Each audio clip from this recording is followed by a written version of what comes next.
Hello mga palangga, ito na po yung aking version ng aking OB Caramel Bars na pang negosyo. Madaling hanapin ang mga ingredients at madali lang talagang gawin at madali lang po talaga itong maibenta at malaki din ang iyong kikitain. Kaya umpisahan na po natin. Una ay tutunawin ko lang po yung aking buttercup or yung refrigerated margarine. Kahit anong brand lang po mga ga, basta refrigerated margarine lang po yung gamitin natin. Pwede naman talaga tayo ditong gumamit ng pure butter pero medyo malaki na po yung ating costing. At habang tinunaw ko po yung aking margarine, ay prepare ko muna yung iba pa nating mga ingredients. So meron po ako ditong 10 piraso ng medium na egg yolk at 1 teaspoon ng iodized salt at 1 can ng condensed milk na 390 grams yung timbang. At maglagay ako dito ng 1/3 cup na corn syrup. Mga ga, pwede talaga tayo ditong gumamit ng glucose para maging chowing-chowy po talaga. At nang nadurog na po natin yung ating egg yolk at na-mix na po natin sa ating condensed milk, ay maglagay po tayo dito ng 500 grams or kalahating kilo na all-purpose flour. Half tablespoon na baking powder at 1/2 cup na powdered milk.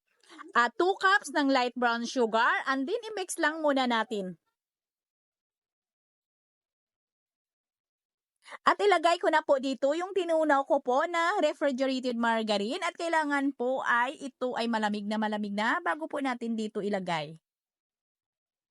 And then haluin ko lang muna yan ng kaunti at dito sa ating flavor ay gumamit lang po ako ng 1 tablespoon na ube flavor powder lang po yung ginamit ko plus 1 tablespoon na tubig na mainit or hot water. At para labas na labas talaga yung kulay violet ng ating OB bar ay naglagay po ako dito ng 1/4 teaspoon ng food coloring na OB violet. And then mix lang po natin yan mga ga at nang nakita po natin na nag-well combine na naging kulay violet na po lahat yung ating mixture ay tama na ho yan. At ito mga ga ay hindi ko muna ito agad ilagay sa aking lianera or yung sa aking tray. Bali iris ko muna ito ng 30 minutes bago ko po ilagay dito sa ating lianera. At ayan, pagkalipas ng 30 minutes ay i-transfer ko na po dito sa aking lianera na may sizes na 11 by 15 by 1. Nag-rest lang po ako ng margarine at nilagyan ng parchment paper. Yung aking parchment paper na ito mga ga ay non-stick po ito. And then ipantay lang po talaga natin para maging pantay talaga yung luto ng ating OB bar.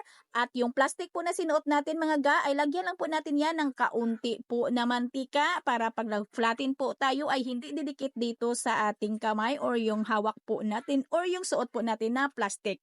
Maglagay lang po tayo ng konti na mantika. At pagkatapos nito ay isa lang po natin ito agad at kailangan ay mainit na po yung ating oven bago po natin ito isalang at lutuin po natin ito sa may preheated na 170 degrees Celsius.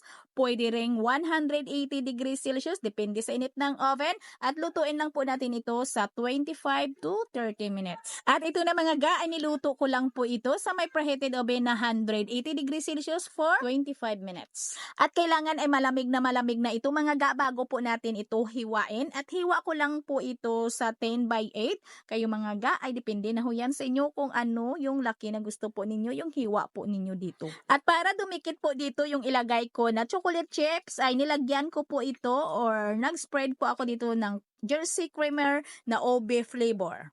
At nilagay ko lang yan sa 2 ounce na cupcake liner at lagyan ko na po ito ng white chocolate chips. At depende na rin sa inyo mga ga kung ano po na gusto po ninyo na toppings na ilagay po ninyo dito. Apakasarap nito ha at labas na labas talaga yung lasa na obing-obi at ito'y chowing-chowy.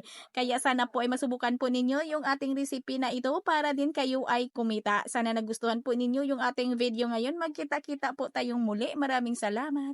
Bye-bye.